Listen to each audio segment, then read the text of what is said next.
Ya, Shalom sahabat Bible Bee Channel, berjumpa lagi dengan saya di channel ini.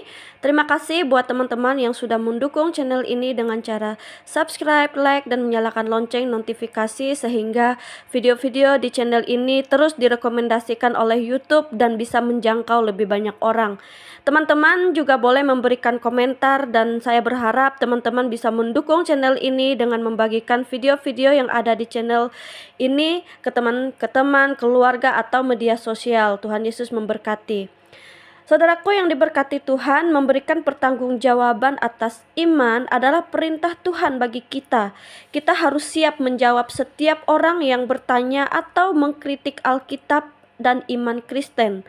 Nah, kali ini kita akan mendengarkan pernyataan dari seseorang yang mengaku sebagai ahli Al-Quran dan hadis. Langsung saja mari kita dengarkan bersama. Selamat menyaksikan.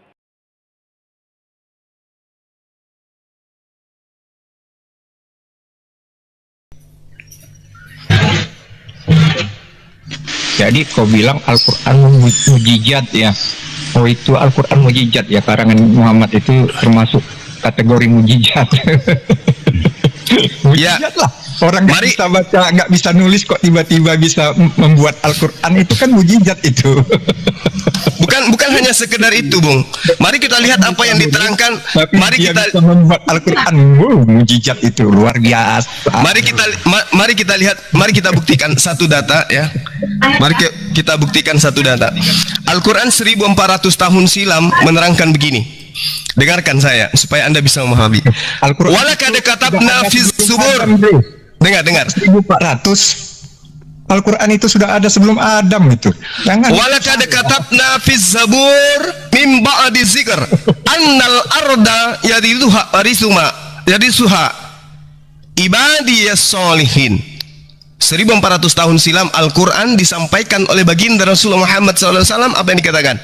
Dan sungguh telah kami tulis di dalam Mazmur bahwa bumi ini akan diwarisi oleh hamba-hambaku yang saleh.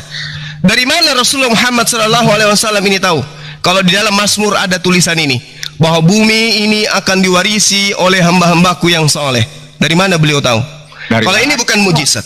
Waraka kan punya kitabnya. Ngapain dia mesti bingung? Ini orang nyambung ini banyak orang. Iya, beliau memang penghujat. Nah, gini. Oke. Coba kamu tunjukkan kepada saya bukti bahwa Rasulullah Muhammad SAW itu sebelum menyampaikan wahyu Al-Quranul Karim itu terlebih dahulu belajar tentang Mazmur kepada seorang yang bernama Waraka. Tunjukkan kepada saya. Saya berhenti jadi apologet kalau Anda bisa buktikan. Ya jelas di Fusilat 41 ayat 3 itu sudah dijelaskan saat Coba baca. Fusilat ayat berapa? Fusilat 41 ayat 1. Hamim. Arti Terus hamim tahu nggak kau arti hamim? kenapa? Saya nggak tahu. Iya, karena hanya Allah yang tahu. Ya. Hanya Allah yang tahu. Hamim itu bersumber dari Alkitab.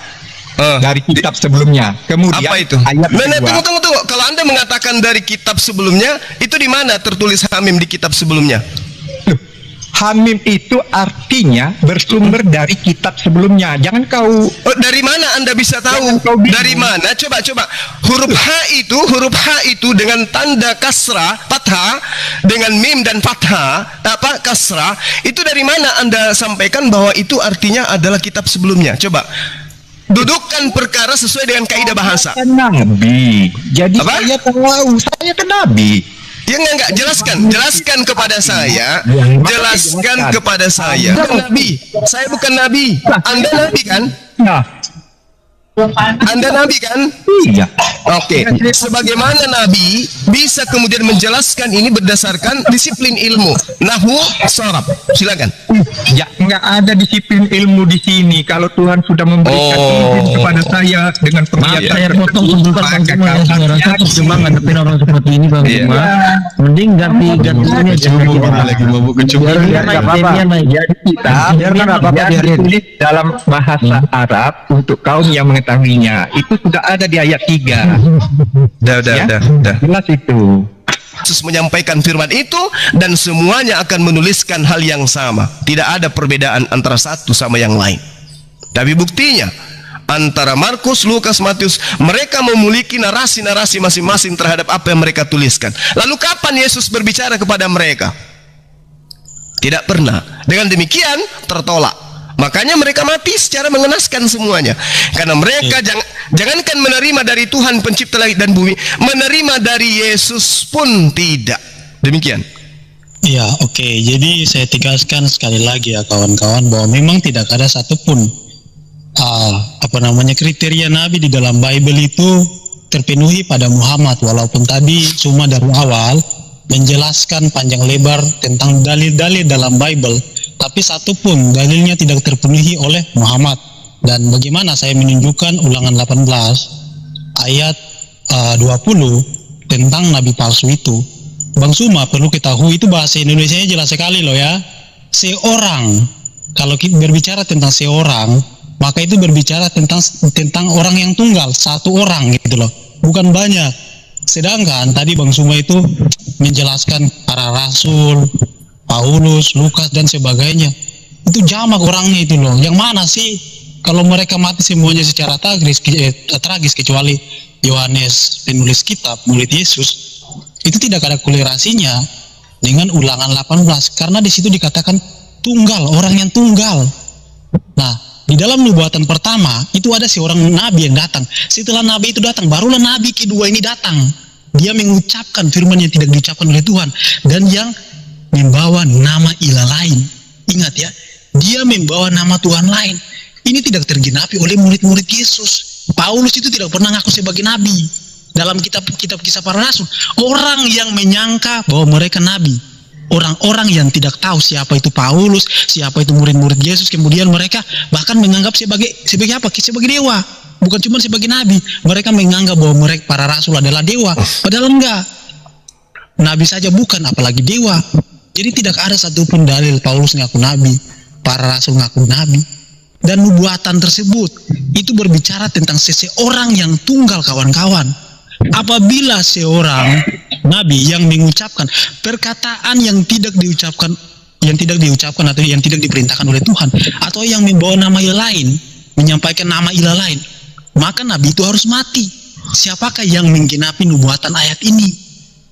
Jelas sekali Muhammad merubah sejarah-sejarah dalam kitab Tanakh. Muhammad membawa nama ilah lain. Musa mengatakan dalam Ulangan 6 ayat 4, Sema Yisrael Yotefafe Eloheinu Yotefafe Echad, bahwa nama Tuhan itu satu. Ingat ya, bukan pribadi tapi nama di situ. Nama Tuhan itu satu. Jangan sampai ada nabi yang datang membawa nama ilah lain. Sudah pasti nabi itu adalah nabi palsu. Muhammad datang membawa nama Tuhan yang bernama Allah Subhanahu wa Ta'ala. Dan Tuhan yang diperkenalkan oleh Muhammad tidak pernah dikenal oleh para nabi sebelumnya. Bahkan dalam kitab Torah, Nevi'im, Ketuvim, sampai di kitab Perjanjian Baru yaitu kitab Injil, tidak pernah ada proper name itu adalah Allah Subhanahu wa Ta'ala.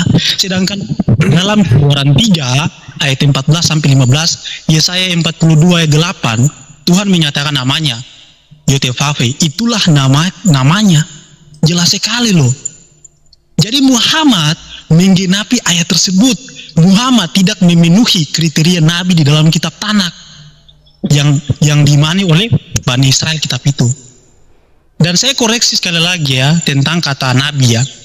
Dalam literasi bahasa Arab sebelum adanya Quran tidak ada kata nabi. Dalam bahasa Ibrani nabi itu dalam bahasa Ibraninya, bahasa Ibrani sama aja nabi gitu loh. Tapi kalau pakai Hebrew modern itu menggunakan nevi, tapi sebenarnya sama aja. Jadi kalau dibilang bahwa Kristen mencomot kata nabi, ya kita ngaca aja gitu loh. Tidak ada satupun literasi dalam bahasa Arab sebelum Quran ada penyebutan nabi gitu loh, nggak ada. Selain daripada kitab Torah. Jadi ada banyak sebenarnya kata-kata di dalam kitab Torah yang diambil di dalam Islam. Tapi kalau saya bahas nanti keluar dari topik. Seperti itu kawan-kawan, tidak ada satupun kecocokan Muhammad tentang kenabiannya di dalam kitab-kitab sebelumnya. Justru menggenapi nubuatan sebagai nabi palsu. Seperti itu Bang Suma ya. Jadi nggak ada lah. Seperti itu kawan-kawan. Iya, nggak apa-apa. Nggak apa-apa. Anda tidak dikatakan kufur kalau Anda telah menerima kenabian beliau. Jadi gini, ketika Anda mengatakan ilah lain, ya, keturunan Abraham itu memiliki 3 bahasa, Ibrani, Aram, dan Arab. Di dalam kitab Anda terjemahannya pun sangat jelas. Aku akan menjadi Tuhan keturunanmu secara turun-temurun.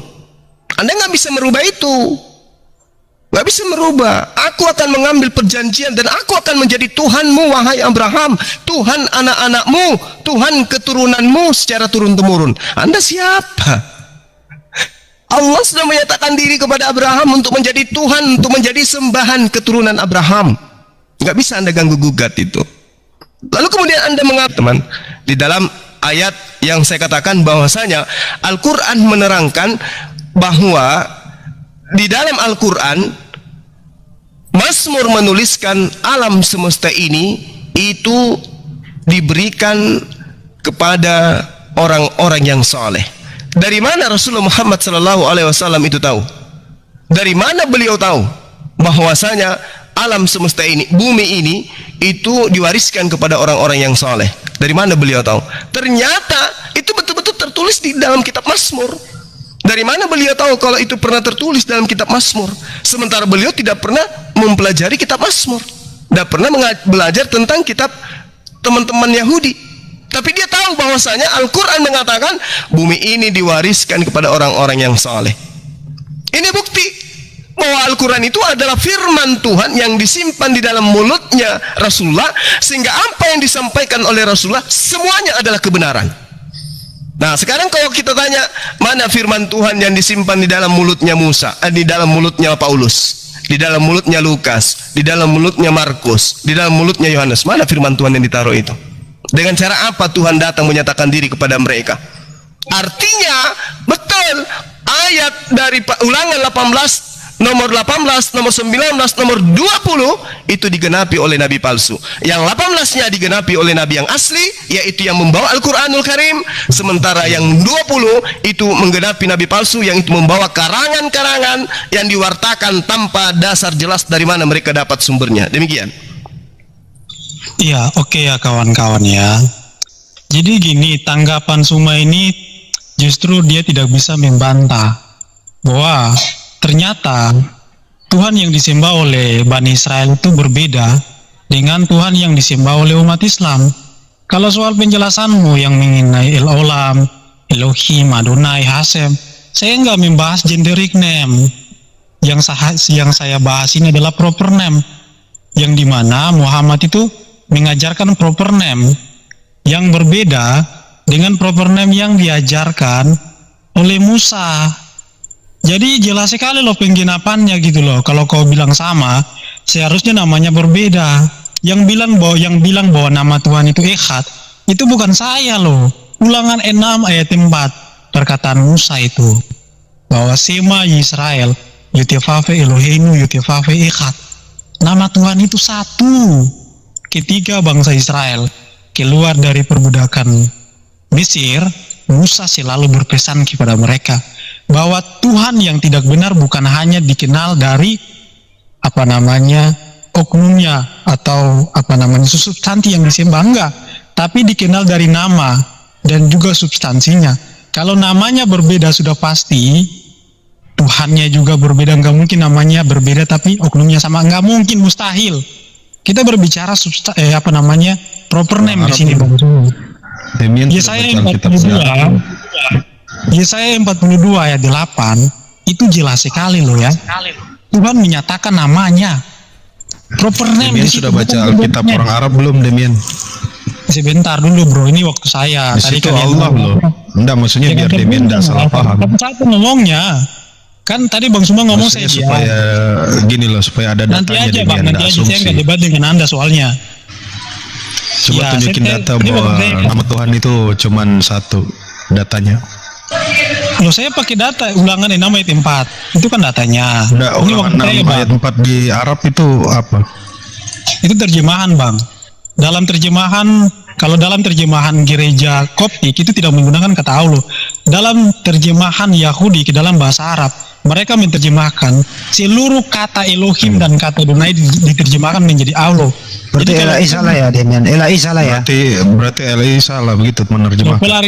Ini diskusi saya sama siapa sih? Kok terguncang ya gitu loh. Enggak, biar datanya kita jelas. Loh, saya Bukan nggak asumsi ngomong bahasa gitu. Arab, saya ngomong kitab saya dalam bahasa Ibrani. Kenapa harus terguncang? Kamu bikin klaim tidak ada nama Allah itu kan? Buka ulangan yang namanya tempat. Buka ulangan. Kamu kan bikin klaim bahwa Allah itu bukan, tidak ada itu dalam ini. Nah, Kristen Arab pakai bahasa apa itu? Proper name loh Pak, proper name. Iya, YHWH mereka pakai Allah. Proper name. Ada nggak Kalau literasi proper name, ya. menerjemahkan proper name? Buka kamus Al-Muqaddas coba. Buka, silakan dibuka. Loh, Anda yang mau baca kan? Anda buka coba. Loh, siapa yang bawa bahasa Arab? Kau yang bawa bahasa Arab, kenapa saya harus tunjukin? Nah, kamu kan bikin klaim tadi. Penonton dengar semua ini. Saya cuma kenapa kalian terguncang? Tidak, saya cuma mau memperjelas supaya penonton juga jelas gitu. Ini bukan Ya udah, nanti asumsi, aja, ini gitu. waktu saya, jangan terguncang. Enggak, kita enggak terguncang. Kita mau edukasi penonton nih. Loh, saya juga edukasi, saya pakai data di sini, Pak. Nah, yang mana yang benar nih? Orang Arab apa lu? Kristen Arab apa Kristen Indonesia nih? Yang benar adalah kitab saya. Oh, ya udah kalau itu biar penonton jelas gitu. Berarti Kristen Arab salah gitu ya. Lanjutkan, jangan Oke, terguncang. lanjut. Ya, jadi saya tambahkan dalilnya biar kalian bisa ngerti ya. 1 Tawarik 16 ayat 26. Ilah-ilah bangsa lain itu adalah berhala. Yang ngomong bukan saya, tapi kitab saya loh ya. Jadi, proper name yang tidak dikenal oleh bangsa-bangsa lain, nama Tuhan yang tidak dikenal oleh bangsa-bangsa lain, di luar daripada Tuhan yang diperkenalkan oleh Musa, itu adalah berhala. Tuhan-Tuhan yang disembah oleh bangsa non-Israel adalah berhala, bukan Demian yang bilang, kitab Tanak yang bilang. Jadi, harus dipahami baik-baik, tidak akan mungkin Allah dan Yotevave itu nama yang sama. Tidak ada satupun orang Yahudi yang mengklaim bahwa nama proper name itu sama. Nggak ada. Saya udah buka banyak literasi Yahudi dari Sandiagau dan sebagainya. Itu tidak akan mungkin sama, kawan-kawan. Bang Suma tadi menyinggung soal perjanjian Abraham dengan anak keturunannya. Yang disebut sebagai keturunan Abraham, Ismail.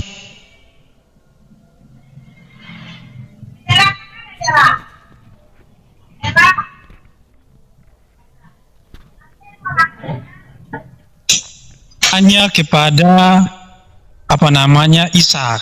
Ismail disebutkan sebagai keturunan hamba. Ingat ya baik-baik ya. Kejadian 21 ayat 12. Tetapi Elohim berfirman kepada Abraham, janganlah sebal hatimu karena hal anak dan budakmu itu dalam segala perkara yang dikatakan Sarah kepadamu. Haruslah engkau mendengarkannya, sebab yang akan disebut keturunanmu ialah yang berasal dari Ishak. Ingat ya, yang disebut keturunanmu ialah yang berasal dari Ishak. Anak perjanjian itu yang sunat pada hari yang ke-8 dan yang akan menderita selama 400 tahun di Mesir. Kejadian 17 ayat 6 sampai 12. Jadi kalau kita berbicara masalah anak perjanjian dan juga keturunan Abraham, kita berbicara tentang Ishak, bukan Ismail. Ismail disebut sebagai keturunan hamba dalam Kejadian 21. Ismail disebut sebagai keturunan hamba, bukan keturunan Abraham. Tapi kalau disebut sebagai anak Abraham, Nama bapaknya Ismail siapa deh? Nama orang tuanya Ismail dan Ishak sama-sama disebut sebagai. Enggak, saya tanya lu dulu sebentar doang, aku mau pergi. Nama orang tuanya Ismail siapa? Iya, maksud gue bukan Bang, maksudnya Enggak, gue dulu jawab aja. Nama orang tuanya Ismail siapa? Nama orang tuanya Ishak siapa? keturunan yang dipilih Enggak, oleh saya minta Tuhan. doang. Nama bapaknya Ismail di Bibelmu siapa? Nama bapaknya Ishak di Bibelmu siapa? Saya berbicara keturunan Enggak, menurut saya pandangan. Iya, saya minta doang. Lu jawab dulu, nama bapaknya Ismail siapa? Siapa nama bapaknya Ismail? Itu doang saya kok tanya. Gimana sih lu? Jawablah. Wow. Oke. Siapa? Abraham. Udah, Abraham. Ishak, nama orang tuanya Ishak siapa? Abraham juga. Ishak sama Ismail bersaudara nggak? bersaudara. Iya, oke, pinter. Lanjut. Oke, lanjut ya Bang ya, jangan kritisi dulu. Ini waktu saya Bang, biar kawan-kawan bisa tercerahkan gitu loh. Ini penontonnya banyak sekali soal ini. Jadi gini kawan-kawan, yang disebut sebagai keturunan Abraham itu hanyalah yang berasal dari Ishak. Makanya kan Tuhan berkata, aku kan menjadi Elohimmu. Ketika Musa keluar dari tanah Mesir, dia berkata, masuklah ke tanah perjanjian yang Tuhan janjikan kepadamu. Jadi tanah perjanjian itu ketika mereka masuk, Tuhan menjadi Elohim mereka, sedangkan keturunan Ismail itu penyembah berhala. Dalam Mazmur 83, keturunan Ismail itu mau memusnahkan bangsa Israel dan melawan Daud kawan-kawan. 1 Tawarik 16 ayat 26. Ilah-ilah bangsa lain itu adalah berhala. Jelas sekali ayatnya bahwa keturunan Ismail itu menyembah berhala. Kita bisa melihat silsilahnya ya. Abraham memperanakan Ishak dan Yakub. Ishak dan Yakub, bukan Ishak dan Yakub. Ishak dan Ismail ya kawan-kawan ya. Dari Ishak ini lahirlah Yakub. Setelah Yakub lahirnya 12 orang anak, salah satunya Yusuf. Setelah Yusuf lahirlah Musa. Jadi Ishak menyembah Yesus begitu. Sebentar. Bukan Setelah Musa datangnya Yosua, lahirlah Yosua. Setelah Yosua Samuel, setelah Samuel Daud, setelah Daud Salomo dan juga nabi-nabi yang Iya, lain. dari mereka semua ada yang nyembah Yesus nggak? Dari Ismail siapa? Siapa yang menuntun? Kan katanya Ismail menyembah berhala. Berarti yang lain nyembah Yesus gitu. Potong tadi Bang Suma ngomong, saya nggak potong. Kok saya ngomong dipotong ya? Nggak, biar penonton jelas gitu. Nggak bisa dong, tadi aja nggak adil. Apakah mereka nyembah Yesus gitu? Biar jelas Tadi penonton. kan Bang Suma ngomong saya nggak potong, kenapa saya ngomong dipotong bro? Nggak, nanya aja biar penjelasan ke penonton. Loh ini waktu saya nanti aja baru kau tanggapi, kan satu-satu. Oh ya, monggo. Nanti dijelasin ya, mereka menyembah siapa. Ya, jadi selama ribuan tahun itu keturunan Ismail itu mereka nyembah siapa itu? Selama ribuan tahun. Kalau kita hidup dari zaman Musa ke zaman Muhammad saja, itu 2100 tahun, apalagi ke zaman Abraham. Selama ribuan tahun itu keturunan Ismail itu nyembah siapa? Maka jelaslah apa yang disampaikan di dalam Alkitab dalam 1 Tawarik 16 ayat 26 bahwa ilah-ilah bangsa lain itu adalah berhala. Itu jelas sekali kawan-kawan. Jadi dalam Bible, di dalam kitab Tanakh yang pertama saya tegaskan sekali lagi, Muhammad tidak sesuai kriteria nabi dan Muhammad menggenapi nubuatan Nabi Musa tentang nabi palsu yang membawa nama ilah lain. Sekarang saya masuk kepada poin Bang Suma yang ketiga. Mengenai tentang roh kebenaran. Roh kebenaran itu yang diklaim sebagai Muhammad itu dijanjikan kepada murid-murid Yesus. Coba dibaca ayatnya baik-baik. Apabila roh kebenaran itu datang kepadamu, dia akan menyampaikan segala sesuatu tentang Yesus. Kepadamu itu kepada murid-murid Yesus. Kalau dibilang roh kebenaran itu Muhammad, berarti murid-murid Yesus sudah jadi rangka, sudah jadi tulang-tulang, menunggu 600 tahun kemudian. Yesus janji kepada murid-muridnya, kok datangnya 600 tahun kemudian gitu loh. Ini nggak masuk logika kawan-kawan. Ingat ya. Dan juga Ulangan 18 ayat 20 yang tadi Bang Suma kutip, bahasa Indonesianya sangat jelas sekali loh. Seorang nabi. Kalau berbicara seorang nabi itu berbicara tentang kalimat kata yang tunggal, bukan jamak. Harus dipahami baik-baik. Dan dalam Ulangan 18 ayat 18 sama sekali tidak menggenapi Muhammad sebagai seorang nabi. Yang menggenapi Ulangan 18 ayat 18 adalah Yesus. Contoh, Yesus lahir ada pembunuhan bayi-bayi. Musa lahir ada pembunuhan bayi-bayi. Musa dicobai di padang gurun. Musa berpuasa 40 hari di padang gurun.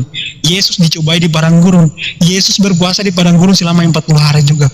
Musa datang menyelamatkan bangsa Israel keluar dari tanah Mesir. Yesus datang menyelamatkan menyelamatkan dosa-dosa manusia. Musa menerima hukum Taurat. Yesus menerima hukum kasih karunia. Yohanes 1 ayat 17. Masih banyak sekali. Tapi kalau saya sebutkan, itu tidak mungkin waktu kita bakal sampai gitu loh. Jadi yang menggenapi nubuatan itu adalah Yesus. Dalam Kisah Para Rasul 3, Rasul Petrus mengatakan bahwa ayat itu kepada Yesus Kristus. Jadi Yesus Kristus itu adalah imam, dia adalah nevi, dia adalah kohen, dia adalah rabi dan sebagainya.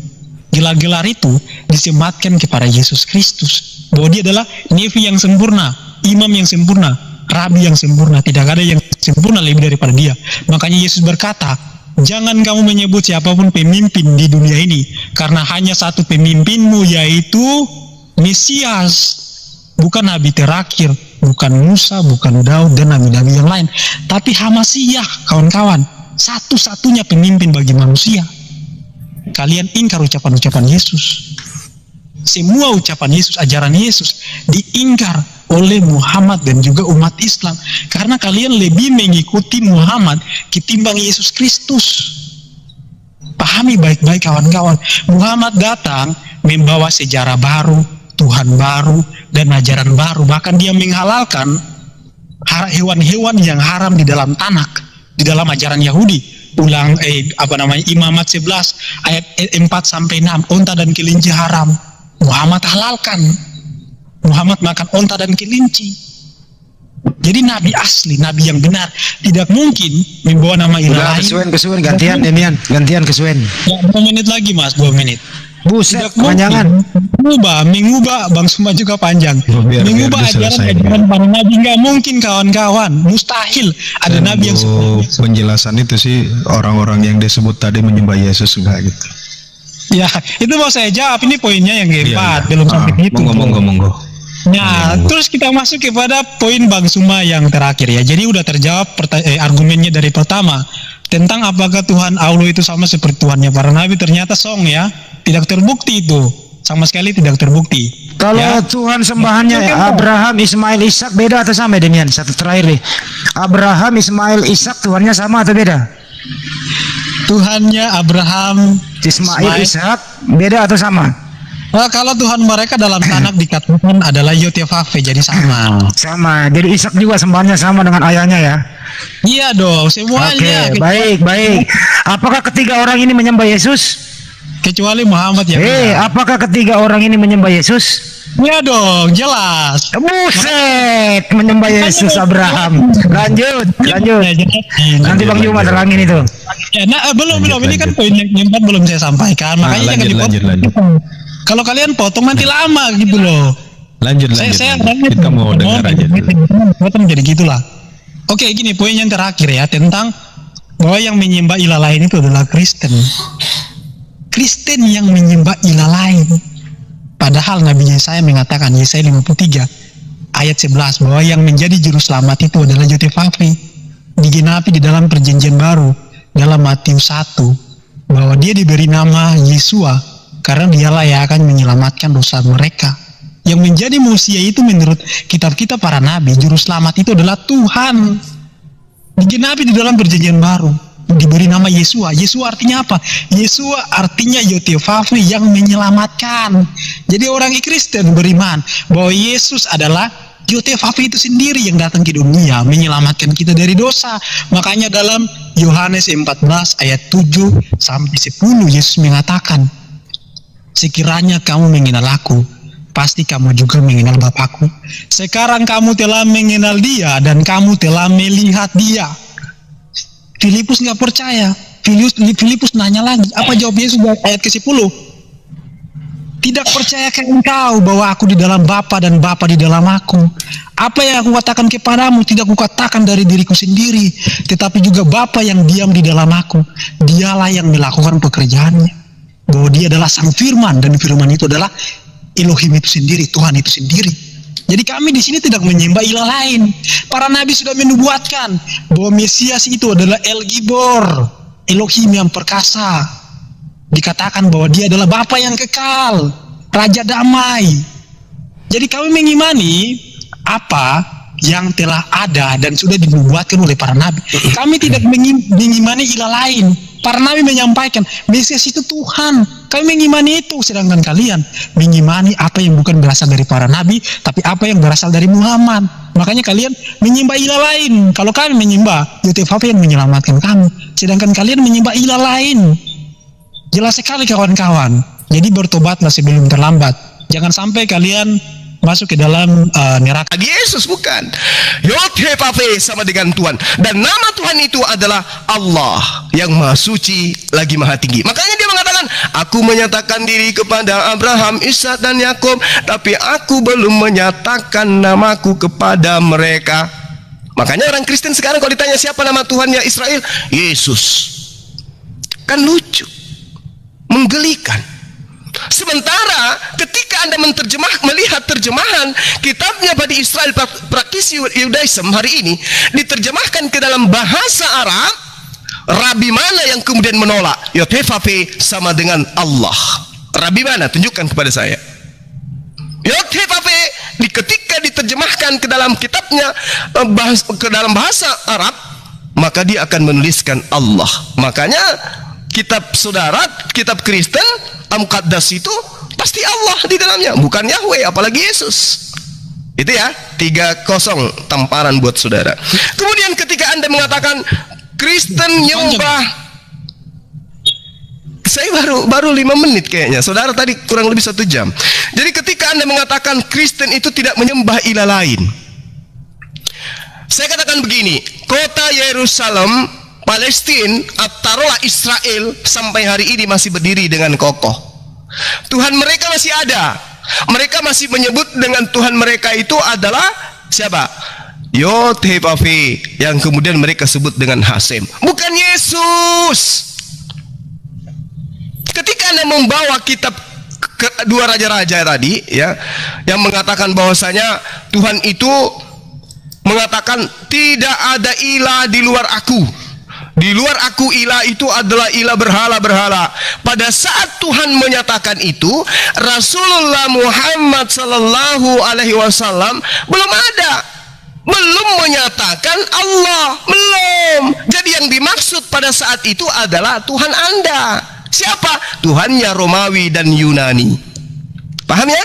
Makanya ketika Yesus dijual kepada Romawi Yunani. Ketika Yesus yang dilabelkan Tuhan tidak dijual kepada Bani Israel. Kenapa? Karena Bani Israel sudah memahami dengan jelas Tuhan mereka adalah Allah. Tuhan mereka adalah yang maha hidup, yang mematikan dan yang menghidupkan. Sementara Tuhan yang dijual kemudian adalah Tuhan yang dihidupkan, Tuhan yang dimatikan. Dijual kepada siapa? Dijual kepada bangsa yang memang sudah memiliki ilah-ilah lain selain daripada ilahnya Ibrahim, Ishak dan Yakub. Itu adalah tamparan buat Anda. Terakhir. Ketika saudara mengatakan Ulangan 18, nomor 18 itu untuk Yesus, saya tertawa. Artinya itu nggak ada korelasi dengan Islam. Mau dia Yesus, mau dia Rasulullah Muhammad SAW, nggak peduli kami. Nggak peduli, nggak ada urusan. Loh, kami tidak mengimani kitab Anda sebagai firman Tuhan kok. Dan yang kedua, kami menabikan Rasulullah Muhammad SAW bukan berdasarkan kitab kalian kok. Tetapi yang Anda harus sadari di sini, ketika Anda mengatakan Ulangan 18 nomor 18 itu untuk Yesus, maka dengan kata lain Anda mengatakan nabi palsu itu adalah Lukas, Markus, Matius, Yohanes dan Paulus. 5 orang ini adalah nabi palsu karena ternyata Ulangan 18 nomor 18 untuk Yesus, bukan untuk penulis-penulis kitab saudara. Berkaitan dengan Al-Quran, saya tantang Anda membuktikan Al-Quran itu bukan firman Tuhan. Tapi kalau kitab 5 orang ini, saya bisa buktikan dalam 1 detik, hitungan detik, saya bisa buktikan bahwa kitab mereka itu bukan firman Tuhan. Demikian, silakan. Oke, saya tanggapi ya. Mudah-mudahan para narasumber di sini nggak memotong ya, mudah-mudahan ya. Jangan terguncang kawan-kawan. Gini loh. Jadi patokan cuma itu tentang kebenaran itu Quran itu betul sekali gitu loh.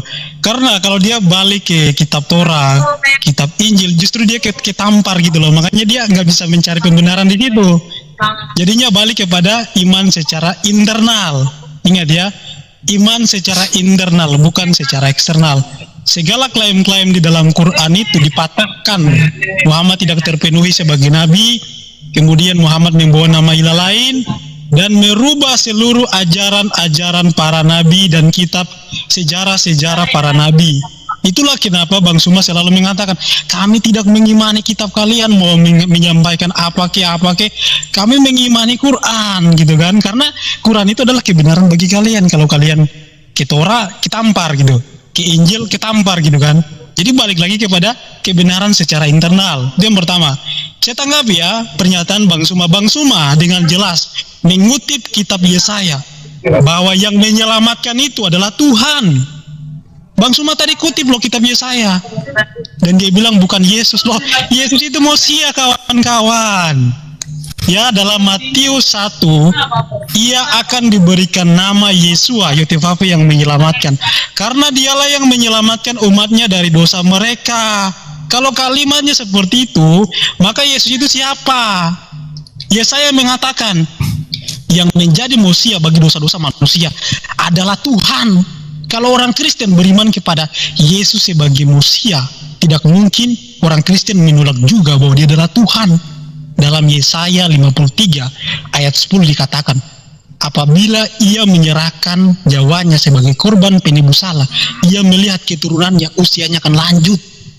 Isa menggenapi nubuatan ini enggak? Isa tidak menggenapi nubuatan ini, karena Muhammad menceritakan Isa yang berbeda dengan Mesias. Isa Al-Masih tidak memenuhi kriteria Mesias yang dijanjikan oleh para nabi, bahwa Mesias itu dia datang untuk menebus dosa. Kata siapa? Kata Nabi Yesaya, bahwa Tuhan itu penyelamat, dan Mesias itu dia datang untuk menyelamatkan manusia dari dosa. Jadi kawan-kawan, orang Kristen itu tidak mungkin menolak Yesus ada Yotefafe, karena para nabi mengatakan yang menjadi juru selamat itu adalah Tuhan itu sendiri. Itu yang pertama ya. Kemudian poin Bang Suma yang kedua, bahwa Yahudi itu tidak mengimani Yesus. Loh, dalam kitab Nabi Yesaya 53 ayat 4 dan seterusnya sudah dikatakan bahwa Yahudi akan menolak Mesias. Jadi itu tergenapi. Artinya iman kami ini betul. Ketika Mesias datang, Yahudi menjadi tersesat. Apa yang Nabi Yesaya katakan tentang orang Yahudi? Kita sekalian sesat seperti domba. Kita mengambil jalan kita masing-masing.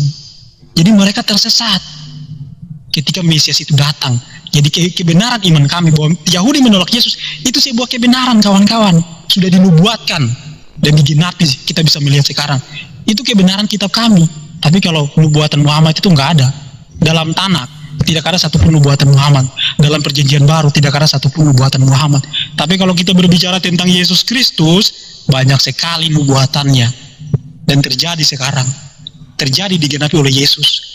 Bang Suma, poin Anda yang ketiga mengenai Ismail, Tuhan menyatakan diri kepada keturunan Ismail pada zaman Muhammad, ya kan?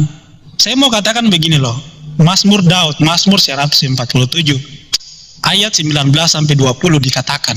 Ingat ya, pahami baik-baik. Tuhan tidak menurunkan firman-Nya kepada bangsa-bangsa lain. Ketetapan-ketetapannya, hukum-hukumnya tidak dia turunkan kepada bangsa lain, Bang Suma. Jadi kalau ada nabi yang datang dari bangsa non-Yahudi, bahwa hukum, bahwa firman sudah pasti, itu adalah nabi palsu. Karena Mazmur Daud mengatakan, Tuhan itu tidak menurunkan firman dan hukumnya kepada bangsa lain selain daripada bangsa Yakub. Bahkan ya, dalam perjanjian baru, Yohanes 4, Yesus mengatakan apa? Keselamatan itu berasal dari bangsa Yahudi, bukan bangsa Arab. Jadi tergenapi itu Muhammad sebagai nabi palsu, mau dari perjanjian lama maupun perjanjian baru. Poin yang keempat, Bang Suma, saya patahkan semua argumenmu tentang Ismail disebut sebagai keturunan Abraham. Lu tunjukin bahasa Ibrani kata per kata di sini. Saya bisa berbahasa Ibrani. Kalau kita mau pahami ya naskah dalam bahasa Ibrani. Kejadian 21 ayat 13, Bang Suma baca sendiri loh. Tetapi keturunan dari hambamu, ini bahasa Indonesianya apa kurang jelas ya? Dia kutip loh. Dia bilang ini ayatnya keturunan Abraham. Loh, ayatnya Kejadian 21 ayat 13 kalimat bahasa Indonesia jelas gitu loh. Jadi bahasa Indonesia aja nggak ngerti apalagi bahasa Ibrani. Tetapi keturunan dari hambamu itu juga akan kubuat menjadi suatu bangsa karena ia pun anakmu. Tetapi keturunan hambamu, ini jelas sekali loh bahasa Indonesia, hamba, keturunan hamba. Pahami baik-baik loh. Jadi jangan klaim-klaim kawan-kawan. Masa mengutip dalil tapi nggak bisa mengerti bahasa Indonesianya. Itu jelas sekali bahasa Indonesianya. Jadi yang disebut sebagai keturunan Abraham itu hanyalah Ishak. Nih saya kasih dalilnya, biar kalian nggak boleh dibohongi. Ismail Ishak. Kejadian 17 ayat 21, tetapi perjanjianku akan kuadakan dengan Ishak yang akan dilahirkan Sarah bagimu tahun yang akan datang. Waktu seperti itu juga sebentar bro, jangan tunjang sebentar. Ini Berashit 21 ayat 13 di mana kata Evet di sini. Ya tunggu dulu, baru kalian ada waktu untuk menanggapi. Ini waktu saya tadi kan sudah saya bilang, saya selesai berbicara, baru kalian boleh menanggapi, jangan terguncang lah kawan-kawan. Oke. Ya, jadi mari dipahami baik-baik ya. Ya kan kata keturunannya bro, keturunan. Tapi di situ narasinya jelas. Dibaca aja kalau nggak percaya. Mau dari bahasa Ibrani, bahasa Inggris dan bahasa-bahasa lainnya jelas sekali bahasanya. Yaitu poin yang ketiga ya. Terus kemudian poin yang keempat tentang pelafalan kitab Torah dan juga di manakah kitab Torah Musa itu. Kalian itu orang Islam. Kalian tidak tahu tentang Torah. Yang tahu tentang Torah itu adalah bangsa Yahudi. Dalam sejarah Yahudi, Musa itu dia menyampaikan Torah lisan. Kalau lu nggak percaya, kalau saya screen ini nggak bisa screen. Kalau di Zoom saya udah screen buat kau. Dalam Mishnah Torah, dalam apa ya? Dalam Mishnah di situ dijelaskan pelafalan Torah dari zaman Musa sampai di zaman Yesus. Makanya ada Septuaginta di abad ketiga sebelum Masehi. Torah mana yang mereka terjemahkan Torah lisan sejak zaman Musa itu? Musa menyampaikan kepada Yosua, Yosua menyampaikan kepada contohnya Eli menyampaikan kepada Samuel menyampaikan kepada Daud. Silsilahnya jelas kawan-kawan. Kalau nggak percaya kalian buka Mishnah Sefaria ada itu, buka aja. Jadi pelafalan Torah itu ada dua.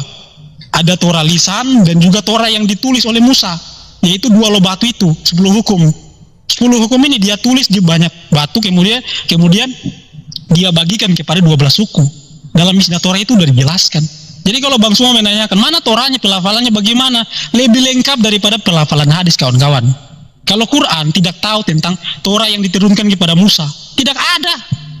Injil yang diturunkan kepada Isa itu nggak ada. Jabur yang diturunkan kepada Daud itu nggak ada silsilah pelafalannya sehingga membenarkan Quran. Karena Quran itu berdiri sendiri, tidak ada pelafalan Torah, tidak ada pelafalan Jabur, tidak ada tentang Injil, nggak ada. Tapi kalau kami misalkan tentang kitab-kitab para nabi, kitab-kitab Perjanjian Baru, Matius, Markus, Lukas dan Yohanes, ada bapak-bapak gereja misalkan, ada Rasul Yohanes dia punya murid namanya Polikarpus. Polikarpus dia punya murid namanya Irenaeus dia punya murid namanya Hippolytus. Dan dalam buku-buku para murid-murid itu mereka menuliskan tentang penulisan daripada Perjanjian Baru. Itu luar biasa, sama seperti Perjanjian Lama. Jadi kalau kau menanyakan tentang kitab kami, tentang keabsahannya itu sangat jauh dengan kitabmu, karena Quran tidak bisa menunjukkan apa pelafalan Torah dari zaman Musa sampai zaman Muhammad, nggak ada. Jadi jangan pakai standar ganda di sini. Dan poin yang kelima mengenai bahwa Tuhan yang benar itu adalah Allah, dan Tuhan itu belum menyatakan, dan Tuhan Yotevave itu kata Bang Suma itu setara dengan Tuhan gitu loh. Padahal dia cuma baca terjemahan dalam LAI bahwa Yotevave di dalam bahasa Indonesia ditulis huruf besar semua. Kata Tuhan di dalam LAI Lembaga Alkitab Indonesia itu tidak menerjemahkan nama Tuhan. Kata Tuhan huruf besar semua di situ, itu kata ganti dari Adonai. Dalam kamus LAI pun sudah dijelaskan seperti itu. Jadi ada patokannya itu loh. Nah, dalam bahasa Ibraninya jelas bahwa Tuhan belum menyatakan namanya itu secara face to face kepada Abraham, kepada Ishak dan kepada Yakub. Tetapi di zaman Musa barulah dia menyatakan namanya secara face to face, secara berfirman kepada Musa. Jadi dia menyatakan dalam Keluaran 14, 15 sampai 16. Dia menyatakan namanya itu Yotevave, dan itulah sebutannya turun temurun sampai selama-lamanya kawan-kawan. Jadi gak mungkin ada nama Tuhan yang berbeda. Begitu Yesaya 43 atau 42 ya kalau saya nggak salah ya. Ayat 8. Ingat baik-baik ya. Aku Yotevave, itulah namaku, Ani Yehova, Ani Yotevave dalam bahasa Ibraninya. Jelas loh, proper name. Bukan generic name. Bahasa Ibrani itu loh bro. Jadi kalau kau masih mengatakan bahwa Yotevave itu setara dengan Tuhan, ilah dan sebagainya, itu klaim. Saya pakai bahasa asli, sedangkan kau hanya menjelaskan bahasa Indonesia, hanya menjelaskan terjemahan. Jadi jelas sekali tergenapi seluruh nubuatan di dalam kitab Perjanjian Lama bahwa Muhammad itu yang pertama, saya tegaskan sekali lagi, membawa ilah lain, yang pertama. Yang kedua, membuat ajaran baru. Yang ketiga, merubah sejarah-sejarah para nabi. seluruh sejarah dari zaman Adam sampai di zaman Yesus Kristus, semuanya dirubah. Adam diciptakan di sorga, Tanakh mengatakan Adam diciptakan di bumi, Injil mengatakan Yesus tidak berbicara waktu lahir, Quran mengatakan Isa bicara waktu lahir, Quran mengatakan Maryam gak punya suami, Injil mengatakan Maria punya suami. Banyak sekali kawan-kawan. Ibrahim ke Arab Saudi, Tanakh mengatakan Ismail dan Hagar tinggalnya di Kades dan Bered, wilayah bagian Mesir. Banyak sekali kawan-kawan sejarah dan ajaran dan Tuhan yang dibawakan oleh Muhammad yang berbeda. Jadi tergenapi kawan-kawan, tergenapi bahwa kalian itu tersesat, kalian mengikuti nabi lain dan ilah lain. Saya bawakan dalilnya tadi, 1 Tawarik 16 ayat 26. Ilah-ilah bangsa lain itu adalah berhala. Jadi bertobatlah, carilah bangsa yang mengenal Tuhan, maka kamu pun akan dibenarkan. Kalau kau mencari Tuhan dari bangsa yang sesat, maka kamu pun tersesat. Orang buta tidak bisa menuntun orang buta, sebab keduanya akan masuk ke dalam jurang. Kalau kau punya sahabat buta, kau buta, sama-sama dituntun, masuk jurang kalian. Yesus dan Nabi Daud sudah mengatakan, kebenaran, keselamatan itu hanya berasal dari bangsa Yahudi, bukan bangsa Goyim yang tidak mengenal Tuhan, yang selama ribuan tahun menyembah berhala, yang selama ribuan tahun melawan para nabi, dan juga merebut tanah-tanah para nabi. Kalau Tuhannya sama, tidak mungkin merebut tanah yang dijanjikan oleh Tuhan kepada keturunan Abraham, yaitu Ishak, yang keturunannya diperbudak selama 400 tahun di tanah Mesir. Tidak mungkin kalau Tuhannya sama. Banyak sekali yang bisa kusampaikan kepada kalian, tetapi kita punya waktu yang terbatas. Tapi intinya bahwa kalian harus bertobat kawan-kawan, jangan sampai terlambat. Itu mungkin dari saya tanggapannya. Terima kasih ya. Oke, jadi kita bertobat. Ya puji Tuhan, kita sudah mendengarkan bagaimana respon atau tanggapan terhadap Zuma, dan bagaimana tanggapan teman-teman semuanya. Silakan tulis di kolom komentar. Semoga melalui video ini kita semua bisa mendapatkan wawasan yang lebih luas, sehingga kita semakin memahami keyakinan kita masing-masing dengan baik. Baiklah, sampai di sini video kali ini. Jangan lupa untuk like, komen, dan subscribe, dan juga share video ini kepada teman-teman agar semakin banyak orang yang bisa mendapatkan manfaat melalui video di channel ini. Sampai jumpa di video berikutnya. Tuhan Yesus memberkati kita semua. Shalom.